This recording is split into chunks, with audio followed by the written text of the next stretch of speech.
Nah kebetulan di situ ada lalat buah mas. Saya perhatiin tuh sampai lama. Ternyata lalat buahnya itu cuma mondar mandir aja.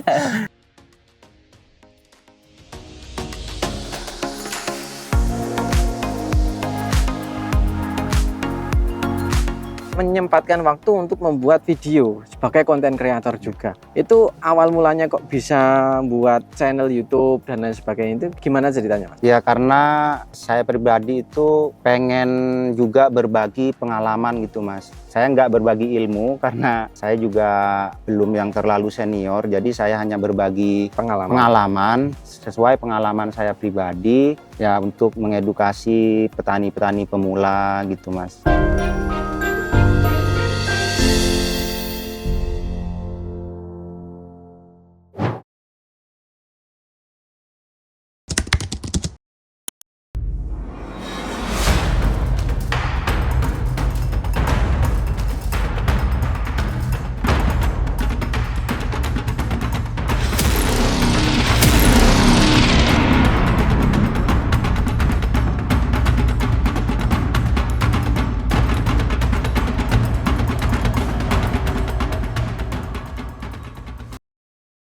Oke, baik sahabat petani semua, sebelum kita masuk pada inti videonya, ada pengumuman untuk teman-teman yang namanya tercantum di sini atau di kolom deskripsi.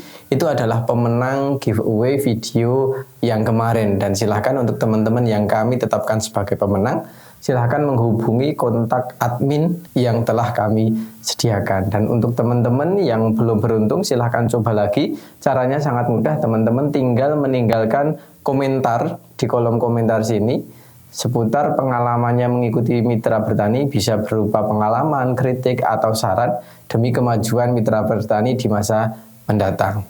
Pemenangnya akan kami pilih secara acak dan akan mendapatkan hadiah kaos eksklusif tanpa biaya spesial pun. Tetap semangat, kurangi sambat, Gusti berkahi.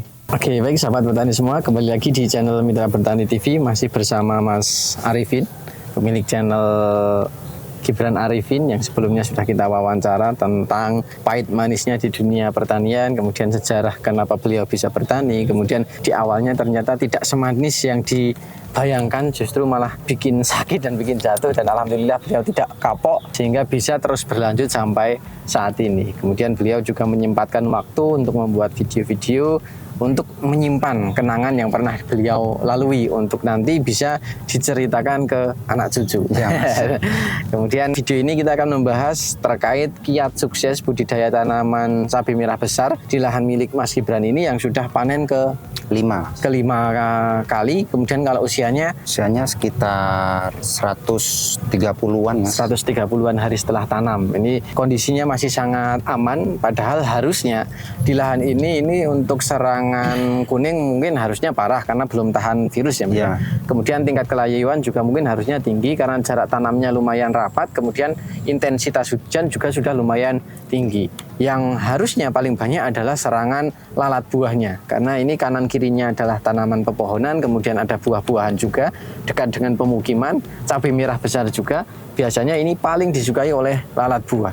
Tetapi alhamdulillah sampai petikan kelima ini masih sangat aman. Nah, mungkin akan kita bahas mulai dari awal Mas Arifin. Ketika kita berbicara tentang budidaya tanaman, hal paling utama yang perlu kita perhatikan itu dimulai dari apanya Mas? Dari pengolahan tanah mungkin mas ya. Jadi dari olah tanahnya, sebenarnya ini kan lahan bekas mas ya, dan tidak dibongkar, cuma saya kasih pupuk kandang, terus saya tutup lagi sama tanah, kasih mulsa, udah itu aja mas. Tanpa pupuk kimia? Tanpa mas. Dolomit? Nggak pakai. Nggak pakai, berarti hanya menggunakan pupuk kandang. Ini adalah lahan bekas, dulunya adalah tanaman cabai rawit. Cabai rawit ya, kemudian tanpa dipindah bedengan, hanya dicopot mulsanya, kemudian dikasih pupuk kandang, tutup lagi. Oke, mungkin itu untuk bagian bawahnya. Kemudian kalau untuk jarak tanamnya ini pakai berapa mas? 30 kali 50 mas. 30 kali 50 ya, jadi kalau ke depannya ini memang lumayan rapat. Tetapi ke sampingnya lumayan lebar, sekitar 50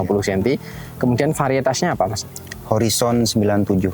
Horizon 97 itu sudah memiliki ketahanan terhadap serangan virus? Belum Mas, belum tahan virus. Belum tahan serangan virus, tetapi kalau melihat video-video awal Mas Gibran itu tanamannya sepertinya aman. Aman Mas. Nah, kuning itu sepertinya baru akhir-akhir ini. Iya, karena memang pupusnya udah nggak dirawat lagi Mas. Ini mulai ada yang kuning telah petik Mas, karena memang nggak disemprot lagi untuk pupusnya, jadi banyak yang kuning. Jadi karena sekarang sedang fokusnya di pembuahan itu, jadi mulai ke serangan virus itu baru-baru ini setelah petik. Kemudian kalau di daerah sini harusnya sudah endemik virus. Endemik Mas, sudah endemik. Kalau virus. tidak tahan virus sudah langsung kuning gitu. Kuning.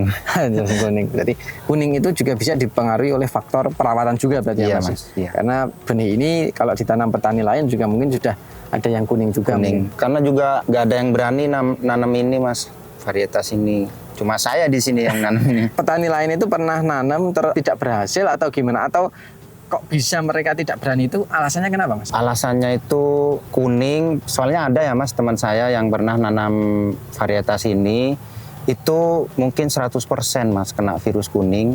Sama nggak tahan layu ini Mas. Itu ya, kalau kelemahannya mungkin itu. Tetapi Mas Arifin mendengar seperti itu justru malah tertantang. Iya, malah tertantang pengen mengalami langsung. Nah, dan alhamdulillah saat ini bisa membuktikan. Iya Mas. Bisa membuktikan gitu ya. Jadi kadang faktor-faktor seperti itu kembali lagi ke daerah kemudian perawatan ya Mas ya. Perawatan. Jadi tidak serta-merta semuanya itu adalah salah di bibitnya ya. Tapi juga faktor yang salah satu menentukan adalah lingkungan dan pola perawatan. Pola perawatan. Dan alhamdulillah di lahan ini untuk serangan kuningnya baru-baru ini dan presentasenya juga masih minim, masih kecil. Padahal di daerah yang hampir berdekatan ya Mas ya. Iya Mas. Mungkin itu. Kemudian terkait dengan budidaya tanaman seperti ini Mas. Kalau di fase vegetatifnya hal yang mungkin perlu diperhatikan apa Mas? Kalau saya melihat kan ini harusnya penanaman pas musim kemarau. Mas. Dan biasanya lumayan parah di serangan keriting daun. Keriting daun. Ya kalau di awal-awal ini Mas ya, ini saya nggak terlalu banyak menggunakan pupuk yang ada kandungan N-nya Mas. Karena biasanya kalau kita pacu sama pupuk yang banyak kandungan N-nya ataupun ada kandungan N-nya, itu memang tanaman cepat subur tapi gampang kena virus kuning Mas. Jadi di awal-awal memang saya minimalkan penggunaan pupuk yang mengandung N. Jadi meminimalisir penggunaan pupuk nitrogen. Nah untuk memacu pertumbuhan Mas, selain nitrogen kan, karena nitrogen kan merupakan salah satu unsur makro yang harus dibutuhkan oleh tanaman itu. Meskipun kalau efeknya biasanya sangat signifikan gitu ya, diberikan kemarin, hari ini atau lusa sudah bisa langsung kelihatan gitu. Nah itu untuk mensiasati itu, untuk membantu pertumbuhan itu yang didominankan ketika mengurangi unsur N apanya? Saya pakai ini Mas, kocor pakai Mordenfol. Mordenfol itu dikocorkan ya? Dikocorkan. Fosfat cair ya Mas? Ya, sama asam humat dicampur itu Mas, dikocorkan. Dua bahan itu Mas? Iya.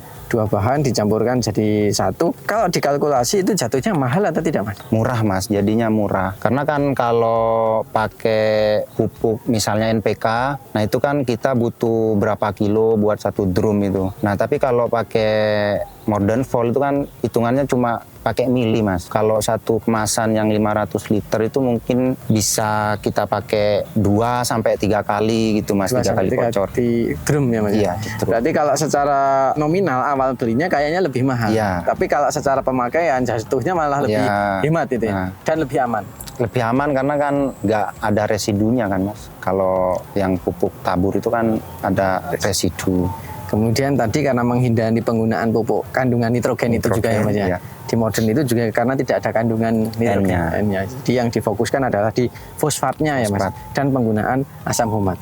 Seberapa penting penggunaan asam humat Mas bagi tanaman Mas Arifin? Kalau asam humat menurut saya itu sangat penting ya Mas, karena nggak cuma di tanaman, efeknya juga di tanah itu, apalagi lahan bekas itu menurut saya wajib Mas pakai asam humat. Jadi di tanah itu nggak gampang kena patogen tuh Mas. Terus lagi apalagi lahan bekas itu bagus lah menurut saya. Jadi memang kalau asam humat memang sudah dipakaikan secara rutin Mas. Rutin. Berarti untuk kocor apapun yang digunakan asam humatnya campurannya pasti digunakan ya. Dan ini juga rahasia sukses di balik penanaman di lahan bekas ya Mas. Karena asam humat itu juga memiliki pengaruh yang sangat signifikan khususnya untuk tanah, apalagi di tanah lahan bekas gitu ya. Di mana kalau kita tidak jeli, biasanya patogen itu banyak yang tertinggal di dalam tanah atau residu-residu dari penggunaan pupuk kimia sebelumnya juga biasanya ada di dalam tanah. Dan biasanya kalau di musim penghujan seperti ini tingkat kelayuan biasanya tinggi. Tapi dengan pencegahan sejak dini ya Mas ya. Berarti kuncinya pencegahan ya Mas ya. Pencegahan Mas. Pokoknya dari ini saya pakai asam humat itu mulai sebelum tanam Mas, sudah dikocor asam humat. Terus itu sampai tiap kali kocor pasti dicampur. Pasti masuk. Apapun pupuknya yang digunakan asam humat pasti dimasukkan. Iya. Dan memang karena sudah sering menggunakan seperti itu, kalau tidak ada manfaatnya pasti sudah ditinggalkan ya Mas. Iya Mas. Terus digunakan itu karena sudah menyadari di situ memiliki segudang manfaat. Itu di fase vegetatifnya Mas. Itu untuk pengocoran. Kemudian kalau untuk mensiasati di bagian spraynya Mas, misalkan inseknya atau nutrisi yang dipakai ketika musim kemarau itu apa saja? Kalau insek di awal-awal itu saya pakai imidacloprid, terus funginya pakai klorotalonil sama campur lagi nutrisinya Premino Mas, saya pakai Premino, asam amino ya. Asam amino ya, asam amino. Jadi ada 3 bahan ya untuk insetnya, imidacloprid, kemudian funginya pakai klorotalonil, kemudian ditambah asam amino. Itu di awal-awal fase pertumbuhan ya Mas ya, di vegetatif, dan itu intensitas panas sangat tinggi dan serangan keriting daun dan kuning harusnya tinggi. Tapi dengan kombinasi tadi di bawah meminimalisir penggunaan nitrogen, bagian atas juga tidak memasukkan nitrogen, itu efektif Mas? Efektif Mas, menurut saya efektif. Karena saya selain pakai Premino juga diselang-seling sama Morden itu Mas. Morden jadi saya spray juga. Jadi bergantian ya Mas ya. Terus lagi saya pakai Vitaron tuh Mas, mikro. Nah, kalau pakai mikro itu memang di tanaman itu nggak mudah kuning Mas. Memang sudah bisa dibuktikan ya Mas? Sudah bisa dibuktikan Mas. Jadi memang polanya itu adalah pencegahan sejak dini, kemudian diberikan secara rutin, mengurangi penggunaan unsur hara nitrogen, memaksimalkan penggunaan unsur fosfat, dan unsur mikro perlu dirutinkan.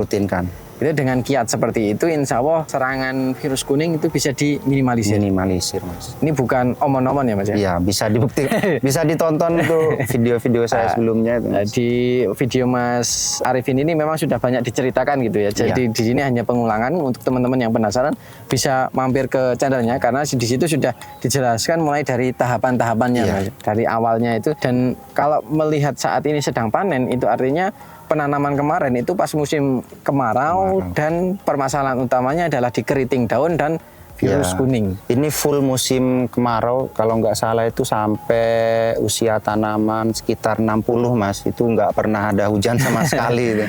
Tadi dapat hujan malah setelah hampir panen ya Mas? Hampir panen gitu. Biasanya tanaman di musim seperti itu nanti di vegetatifnya itu bermasalah dan akan berlanjut di generatifnya itu. Tapi ini sudah selamat sampai generatif, artinya di vegetatifnya ini aman gitu. Dan polanya seperti itu. Kalau insek tadi hanya menggunakan imidacloprid itu atau di rolling atau gimana Mas? Di rolling Mas, di rolling sama abamectin, terus lagi karbosulfan. Itu berganti-gantian. Jadi tidak 3-3-nya diaplikasikan sekaligus, tetapi di rolling untuk menghindari resistensi itu ya Mas. Dan alhamdulillah lumayan efektif. Di fase generatif Mas, perawatan yang dilakukan sehingga tanamannya, buahnya ini bisa maksimal. Padahal kan kalau seperti ini kan nutrisi yang dibutuhkan kan lumayan banyak ya, karena diameternya buah besar, kemudian biasanya akan berdampak di kerontokan bunga, buah. Tapi kalau saya melihat sampai saat jauh ini sudah petikan kelima, tapi buahnya sepertinya masih utuh. Kiat yang dilakukan gimana ini? Nah ini setelah itu muncul buah itu Mas ya, muncul buah ini saya kocor pakai, awal itu saya kocor pakai KCL sama fosfatnya yang Vertipos Mas. Nah itu sampai 3 kali pengocoran, dan setelahnya saya kocor pakai KNO3, terus lagi MKP, grower sama Impresol. Jadi pemberian nutrisi itu tidak hanya fokus di bagian atas, tetapi juga diberikan secara rutin bagian bawah. Itu mungkin kalau kira-kiranya hampir setiap seminggu sekali ya Mas? Seminggu atau 10 hari sekali? Seminggu sekali itu Mas. Seminggu sekali diberikan pengocoran dari bawah ya Mas? Iya, dari bawah. Mulai dari pembentukan bakal buah ya Mas ya? Itu sudah mulai dimasukkan, tadi ada beberapa fosfat, kemudian kalium, kemudian juga ada kalium asam humat, tadi ada impresol juga gitu. Jadi yang dimasukkan benar-benar disesuaikan dengan fase tanamannya itu. Dan Mas Arifin ini tadi sudah mengatakan mengurangi penggunaan nitrogen. Nitrogen. Gitu. Bukan mentiadakan, karena kalau tadi di KNO masih ada N-nya. N-nya gitu, tapi sedikit gitu ya. Jadi dari awal itu memang fokus utamanya bukan di nitrogen tapi di fosfatnya. Kemudian semakin ke sini nitrogen ada, cuman presentasenya itu tidak menjadi bahan utamanya. Gitu. Jadi dan tadi di NPK juga itu nitrogen yang kandungannya juga sedikit ya Mas. Sedikit. Tapi didominasi di fosfat dan kaliumnya yang tinggi. Dan pemberian pemengocoran itu seminggu sekali ya Mas. Seminggu ya? sekali. Kalau saya lihat di bagian tengah ini juga ada pupuk susulannya Mas. Itu sisa itu Mas. Oh, sisa? Iya sisa, tapi nggak semua saya kasih. Cuman ada sisa pupuk, saya taruh aja. Gitu ya. Jadi tidak di semua, berarti tidak semua pupuk ditugal gitu ya Mas ya. Hanya beberapa ini pun hanya karena sisa. Untuk pengocoran malah sudah dihentikan. Sudah dihentikan. Sudah dihentikan karena ini juga sudah musim penghujan juga. Itu kemudian ini juga sekarang sedang fokus di pembuahan gitu ya Mas. Kalau di spraynya Mas yang perlu dirutinkan atau yang menjadi catatan untuk menghindari kerontokan bunga dan buah itu apa? Kalau spray saya rutin pakai Kalinet Mas, pakai Kalinet kalium cair itu ya. Itu setiap seminggu sekali Mas, saya pakai Kalinet. Jadi setiap nyemprot ya? Iya, setiap nyemprot dimasukkan. Mulai dari pembungaan pembuahan? Mulai dari muncul bunga pertama itu Mas. Sampai saat ini? Sampai saat ini. Jadi pemberian saat ini untuk nutrisi itu yang difokuskan lebih di spray ya Mas? Iya, karena untuk pengocoran bagian bawah sudah dihentikan. Jadi lebih di spray dan untuk kaliumnya menggunakan kalium cair itu Kalinet itu. Dosisnya berapa biasanya? Kalau dosis kadang 3 tutup, kadang 4 tutup, nggak pasti Mas. Iya. Disesuaikan dengan apa ya Mas? Disesuaikan dengan kalau lagi pengen biar nggak banyak rontok gitu, kadang ditambahin, kadang juga dikurangi gitu Mas. Berarti benar-benar melihat kebutuhan tanaman. Gitu. Iya, kebutuhan tanaman. Kemudian kalau saya lihat di bagian lubang tanam ini juga ditambahkan semacam dolomit ya Mas? Iya Mas. Ini kapan diberikan Mas? Itu sekitar sebulan yang lalu Mas. Tujuannya untuk apa ya? Ya buat menjaga pH itu Mas, biar tetap stabil karena musim hujan. Oke, jadi segala upaya dilakukan ya Mas ya. Tadi kalau di asam humat tadi ada power soil, kemudian ada impresol, itu asam humatnya fungsinya adalah sebagai pH buffer. Ini masih ditambah dengan dolomit atau malah kalsium juga masih ada dimasukkan juga Mas? Masih Mas, pakai kalsium asam humat Kalha itu. Itu dikocorkan? Dikocor. Itu intervalnya berapa hari sekali? 2 minggu sekali Mas. 2 minggu sekali. Iya. Berarti memang salah satu yang paling difokuskan itu untuk menghadapi musim penghujan ini pengurangan nitrogen, pemaksimalan unsur fosfat, kemudian penggunaan kalsium secara rutin. Iya. 14 hari sekali, 2 minggu sekali ya Mas? 2 minggu sekali. Itu fokus di kocor? Iya, dikocor. Kalau dilihat ini lubangnya ada beberapa lubang Mas, 1, 2, 3, hampir ada 3 ini. Ada yang kecil, tanam lubang tanam, kemudian ada lubang pupuk susulan. Nah, kocor tadi kalsium itu di bagian mana Mas? Kadang di lubang tanam, kadang di lubang susulan Mas. Kadang dua-duanya saya kocor itu Mas. Tapi pada dasarnya rutin ya Mas? Iya, rutin. Jadi kalau tidak di lubang tanam, di lubang susulan, tapi kadang di dua-duanya. Karena memang permasalahan utama ketika intensitas hujan tinggi adalah kelayuan. Ya, kelayuan biasanya. Dan kalau sudah ada yang layu, untuk pengendalian biasanya sulit Mas. Dan biayanya mahal. Dan efektivitasnya tidak terlalu efektif ya. Jadi lebih baik mencegah daripada mengobat. Kalau untuk kalsium sendiri, apakah ada juga yang di spray Mas? Ada Mas. Kalau untuk spray saya pakai Kalbovit. Itu berapa hari sekali Mas? Itu seminggu sekali Mas. Jadi seminggunya spray, seminggunya kocor pakai Kalha. Berarti 2 minggu sekali berarti ya Mas ya? Iya. Minggu saat ini spray, minggu besok kocor, berarti minggu depannya spray lagi. Alhamdulillah aman ya Mas ya? Aman Mas, aman. Tapi kalau nyempray kalsium itu tunggal atau dicampur dengan produk lain? Kalau saya tunggal. Lebih efektif tunggal ya Mas ya? Jadi kalau untuk yang tadi ada semprot fungi, nutrisi, insek itu bisa jadikan satu. Iya. Tapi kalau untuk kalsium tunggal. Baik tunggal.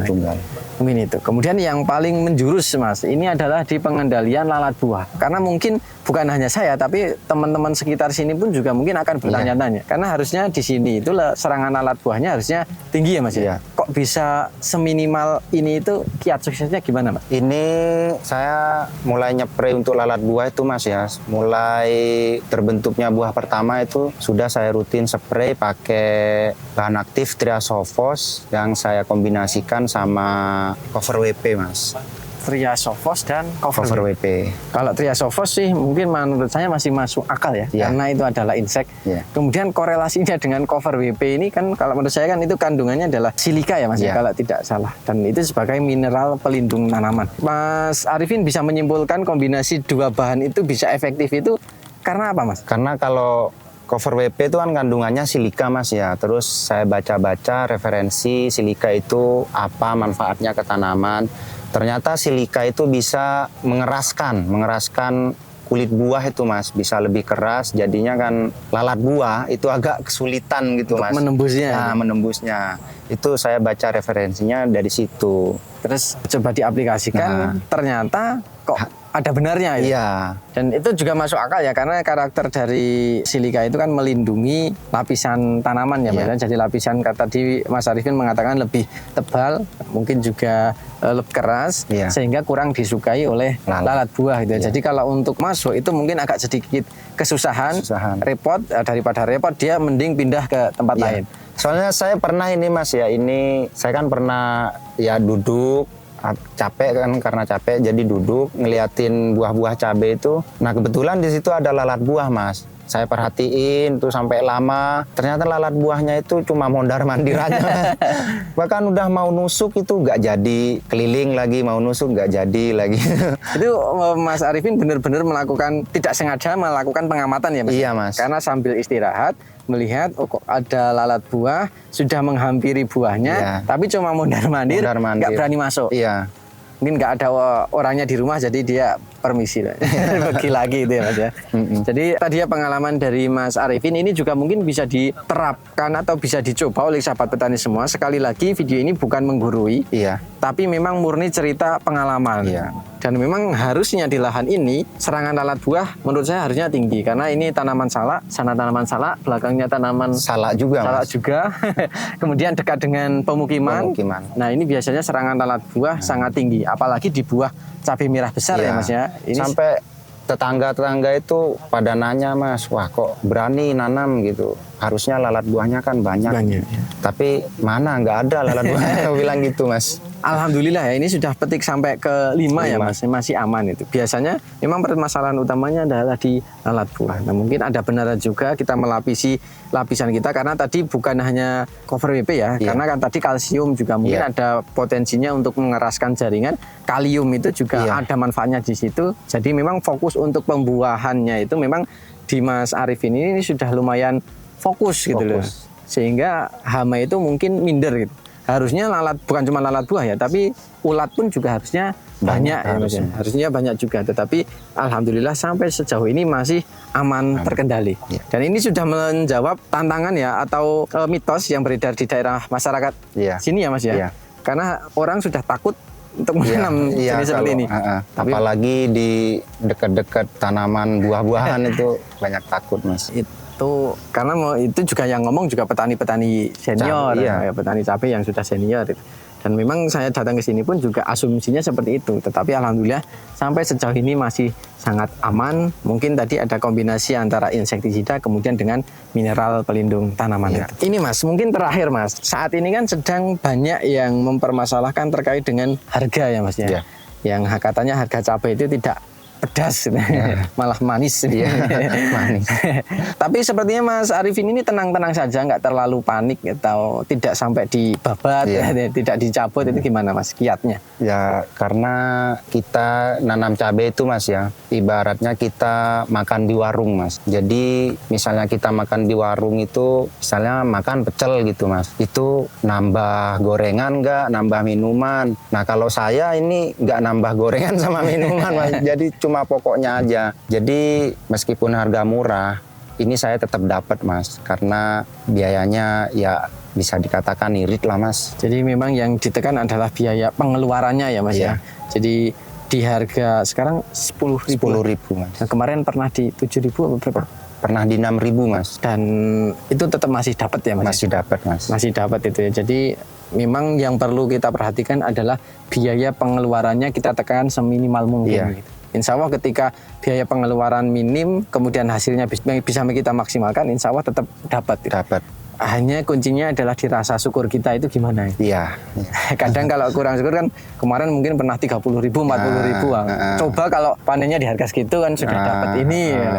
Akhirnya jadinya kurang syukur itu karena kita sibuk membandingkan dengan yang jelas bukan milik kita atau yang jelas saat ini tidak ada gitu. Tapi kalau kita mau bersyukur, alhamdulillah memang tugas kita adalah menanam, mengawal sampai panen. Kalau sudah panen ya sudah, masalah harga adalah bonus ya. Bonus. Karena kita tidak bisa membuat harga. Karena menurut saya Mas ya, jadi petani itu kita bukan hanya sekedar nanam terus membayangkan hasilnya sekian.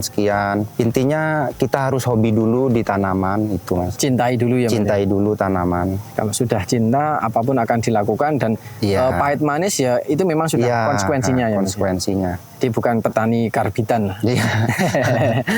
Bukan instan yang memang ya resiko jadi petani ya memang harus ada harga murah dan harga tinggi gitu loh. Jadi memang hukum alam seperti itu gitu. Kalau semuanya kapok ya yang masih bertahan alhamdulillah karena nanti harganya akan tinggi. Kalau harganya manis terus mungkin orang akan berbondong-bondong jadi petani. Jadi petani. Nanti stok akan melimpah akhirnya ya harga tetap murah. Makan cabai tiap hari Mas.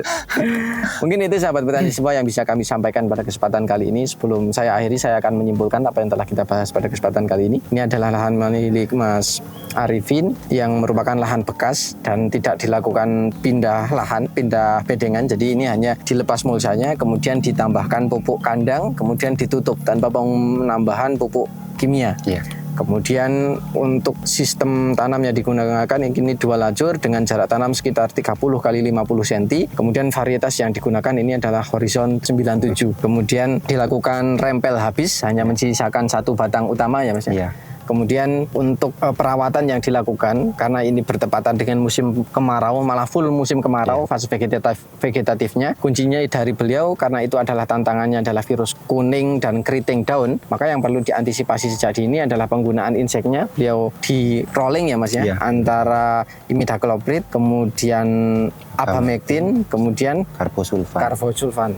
Itu di rolling secara berganti-gantian. Kemudian pemberian nutrisinya beliau menekankan untuk meminimalisir penggunaan nitrogen, bahkan tidak menggunakan nitrogen pada bagian awal, diganti menggunakan fosfatnya menggunakan fosfat cair yang dikombinasikan dengan asam humat. Orang mengiranya itu akan jatuhnya lebih mahal, ternyata setelah diaplikasikan justru biayanya justru lebih minim atau lebih hemat. Kemudian pada vegetatif untuk penyemprotan secara rutin itu beliau menggunakan unsur mikro dikombinasikan dengan asam amino, kemudian dikombinasikan dengan fosfat. Itu mungkin bisa seling-seling ya Mas ya, untuk fosfat. Bisa ganti-gantian. Kemudian kalau untuk funginya klorotalonil gitu ya. Klorotalonil. Kemudian di fase generatif, fase yang sangat krusial. Ini beliau untuk pemberian nutrisinya lebih banyak di via kocor, tetapi juga dikombinasikan dengan via spray. Untuk kocornya itu setiap seminggu sekali dengan beberapa bahan yang tadi ada KCL, kemudian NPK grower, kemudian ada KNO dan lain sebagainya, ada Vertipos, ada beberapa bahan yang sudah disebutkan di awal. Tetapi setiap pemberian bahan-bahan itu beliau selalu menambahkan asam humat di dalamnya karena mengingat ini adalah lahan bekas, kemudian kita akan menghadapi musim penghujan di mana di situ memang masalah utamanya biasanya adalah di tingkat kelayuan. Nah, dengan pemberian asam humat ini insya Allah akan memperbaiki sifat fisik, kimia dan biologi tanahnya. Kemudian yang perlu teman-teman perhatikan juga adalah menjaga supaya pH tanahnya itu dalam kondisi mendekati netral. Makanya beliau mengaplikasikan kalsium asam humat itu setiap 2 minggu sekali dikocor, kemudian 2 minggu sekali juga disempre. Kemudian ini juga masih ditambah menggunakan dolomit di lubang tanamnya. Tujuannya adalah untuk menjaga supaya pH tanahnya ini stabil. Kemudian untuk mengurangi potensi kerontokan pada bagian atas, itu beliau rutin menggunakan kalium fosfat boron cair ya Mas ya. Itu setiap 1 minggu sekali. Kemudian di rolling dengan penggunaan kalsium. Nah itu alhamdulillah dengan kombinasi bahan tersebut tingkat keberhasilan bunga menjadi buah itu sangat tinggi dan ini bunga dari bawah jadi ya Mas ya. Tidak banyak yang rontok sampai atas, ini juga alhamdulillah buahnya stabil, besarnya juga alhamdulillah stabil. Kemudian untuk mengantisipasi serangan lalat buah, ini beliau mengkombinasikan 2 bahan mulai dari fase awal pembuahan awal ya Mas ya. Tadi inseknya menggunakan Triasofos, kemudian dikombinasikan dengan Cover WP ya Mas ya. Di mana kedua bahan tersebut menurut beliau lumayan efektif Karena tadi sudah sampai melakukan pengamatan, ada lalat buah itu ada, cuma di sini cuma mondar-mandir nggak jadi nusuk dan pamit pergi. Dan alhamdulillah sampai petikan kelima ini masih sangat aman. Mungkin itu. Kemudian jangan menjadi petani kagetan. Jadi kalau harga bagus ya alhamdulillah, kalau harga tidak baik-baik saja ya tetap dirawat dengan sebisanya. Yang bisa kita lakukan adalah merawat sebaik mungkin, kemudian mencoba memahami kebutuhan dari tanaman, tidak memberi sesuai apa yang kita inginkan, tetapi disesuaikan dengan apa yang tanaman butuhkan. Kemudian menekan biaya pengeluaran, insya Allah nanti berapapun harganya. Kemarin di harga 7.000, 6.000, itu menurut Mas Arifin tetap melakukan perawatan. Dan menurut beliau tetap masih dapat, hanya mungkin tidak terlalu tinggi. Mungkin itu ya cukup kita syukuri saja. Insya Allah ketika kita tetap merawat, insya Allah nanti tetap akan mendapatkan manisnya. Ya. Mungkin itu, semoga yang kita sampaikan ini ada manfaatnya. Sekali lagi terima kasih Mas Arifin. Ya, telah berbagi banyak hal tentang kiat sukses, kemudian tentang beberapa mitos-mitos yang telah terbantahkan di lahan ini, dan beliau lumayan suka terhadap tantangan. Jadi membuktikan secara langsung, dan kami ingatkan kembali bahwa video ini tidak bermaksud untuk menggurui, tetapi sharing pengalaman. Jadi silahkan teman-teman kalau tertarik pengen mencoba silahkan dicoba, tetapi ketika dirasa tidak rasional ya abaikan saja. Kita tidak pernah memaksa, dan kita hanya berbagi apa yang Mas Arifin ini lakukan dan apa yang ada di sini gitu. Dan ini adalah hasilnya. Bukan berbicara tentang milik orang lain dan lain sebagainya. Mungkin itu dulu, semoga video ini bermanfaat, dan apabila video ini bermanfaat jangan lupa klik like, comment, share, dan jangan lupa subscribe untuk tidak ketinggalan info terbaru dari kami. Terima kasih Mas Arifin. Sama-sama Mas Eki. Terima kasih sahabat petani semua, tetap semangat, kurangi sambat, Gusti berkahi. Wassalamualaikum warahmatullahi wabarakatuh. Dan sampai jumpa di video kami selanjutnya.